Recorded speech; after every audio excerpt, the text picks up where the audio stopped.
Good afternoon, America and the rest of the world. Xander J. Hobson here, stand-up comedian, entertainer, director, and producer of boxing documentaries, and internet troll to those who need internet trolling. This is another episode of The Devil's Advocate, brought to you by the Brilliant Artist Movement.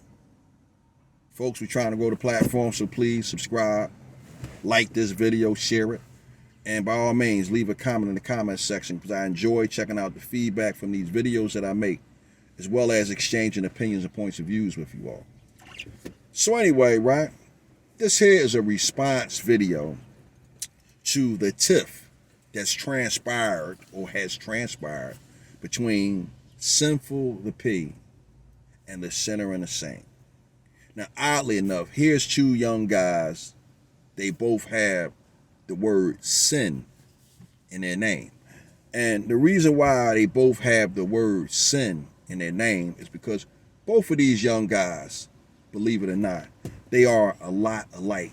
And in all actuality, if Sinful the P and the Sinner and the Saint were relatives, okay, Sinful the P would be the guy who found himself in trouble early on in life, went to jail and came out of jail and went on to live a finer, better life for himself. Sinner and the Saint, he would be the type of guy, if him and Sinful were relatives, they were cousins or brothers. The Sinner and the Saint would be the guy that you would look at him and say, I always knew that you was going to do something with your life. The Sinner and the Saint, the guy going away to college, coming back home and making everyone proud and everyone feeling that they had a stake in him because he was the good kid that listened and done the right thing and life turned out all right for him. But oddly enough, in situations like the ones we're talking about, the guy like Sinful the P is celebrated over the guy like the Sinner and the Saint because for whatever reason, it seems that it's much more easier to follow the road of the streets versus to stand on the straight and narrow and putting in the hard work and churning out like the Sinner and the Saint. Again, I like both of these guys. And it was only a matter of time before these two guys was going to end up clashing because about a year or two ago when I came into this space, because I seen the Sinner and the Saint roasting Kevin Samuels. A young man reached out to me and said, Marquette, I get such good business advice from you and Kevin Samuels. I'd love to see you two do a collaboration video. Turns out he's not even a businessman. How in the hell you giving people business advice and you haven't started one business? So now I gotta roast him. Why is that? Because I'm a hater? No, on the contrary. I gotta roast him because if young men are coming to you with their dreams and they're asking you how to become an entrepreneur and you're feeding them lies, oh, to me, that's a problem. And I was like, wow, what's this all about?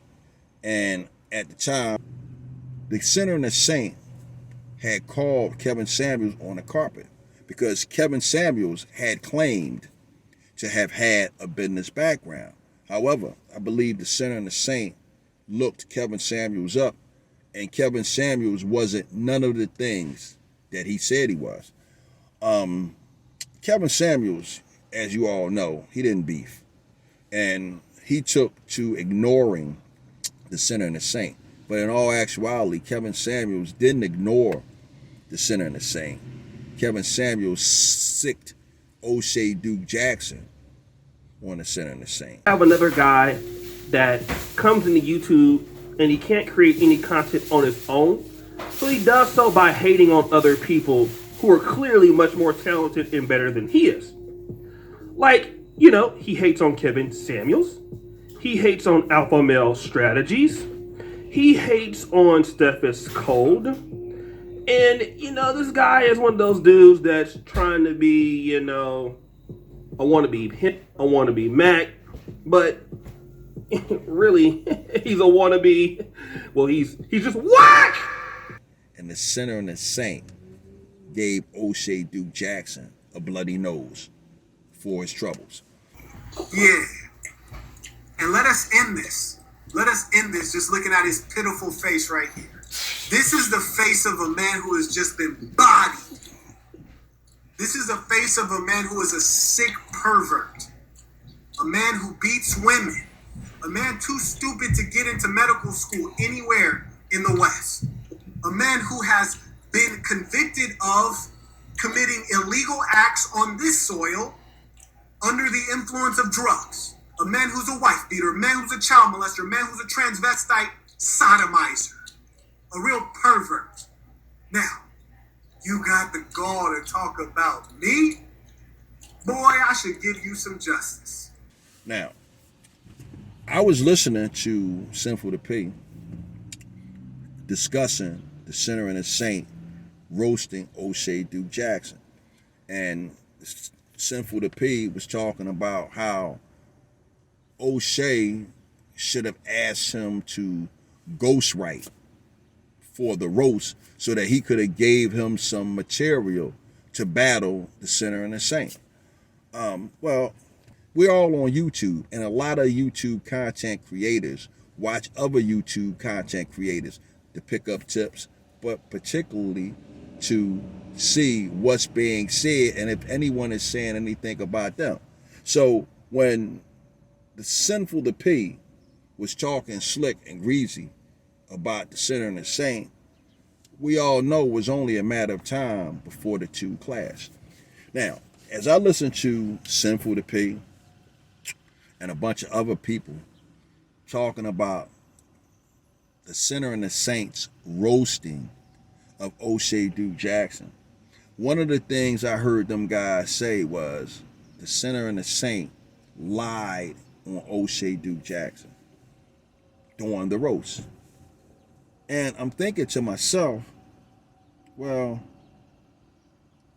isn't most roast a lie?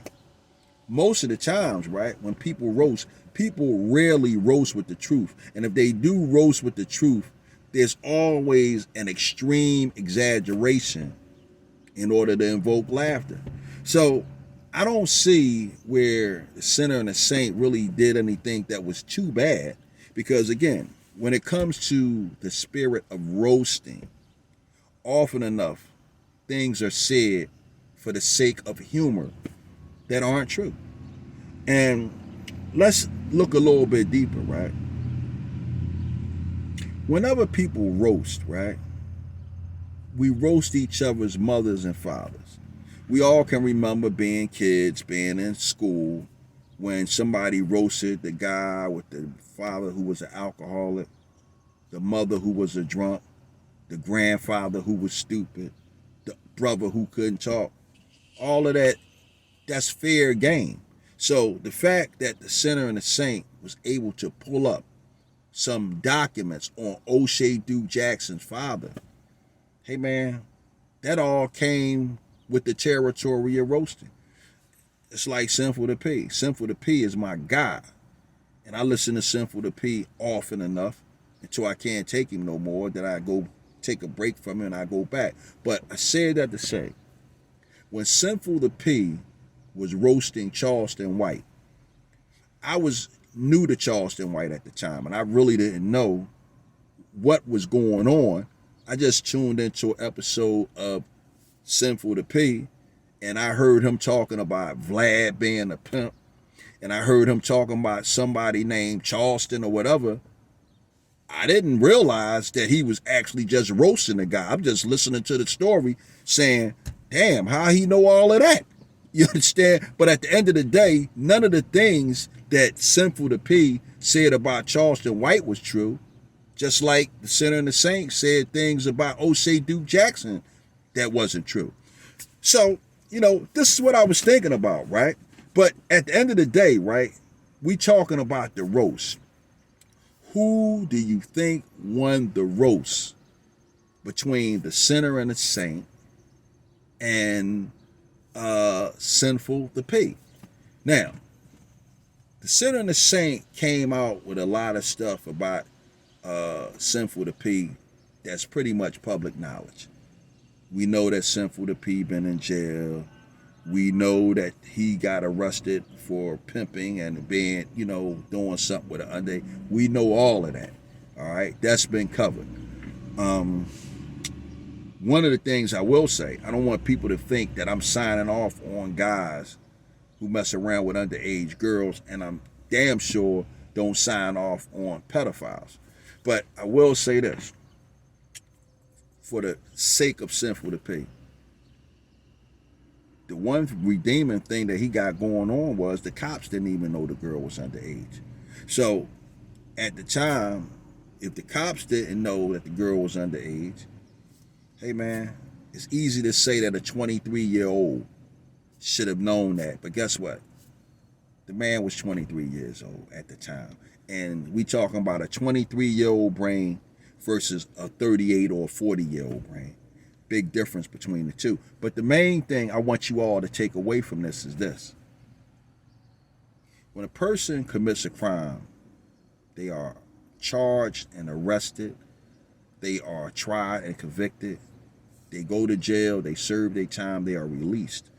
And once they are released, their debt to society has been paid. So again, this is not me signing off on pedophiles or guys who mess with underage chicks. I don't sign off on none of that. All I'm saying is once a man pays his debt to society, that debt is paid. That debt is paid. And how long we gonna keep on prosecuting him over something that he already paid the tab for?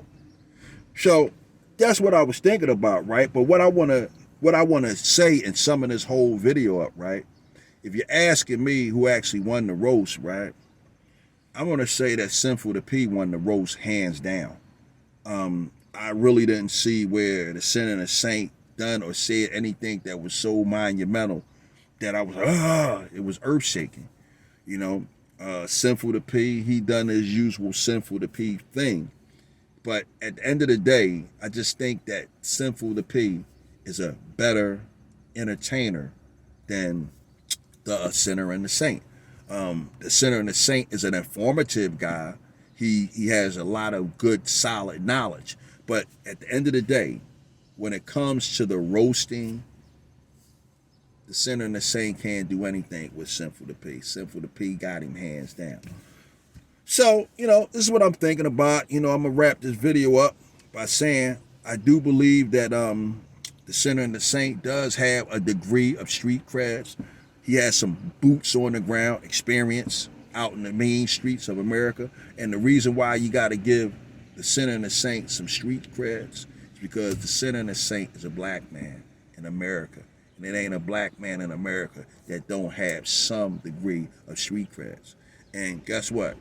You don't have to go to jail. You don't have to learn the hard way to know that, hey, you know what, man? Them streets are rough, man. And I don't want no parts of them. So, with that said, folks, I'm done with it. B.A.M.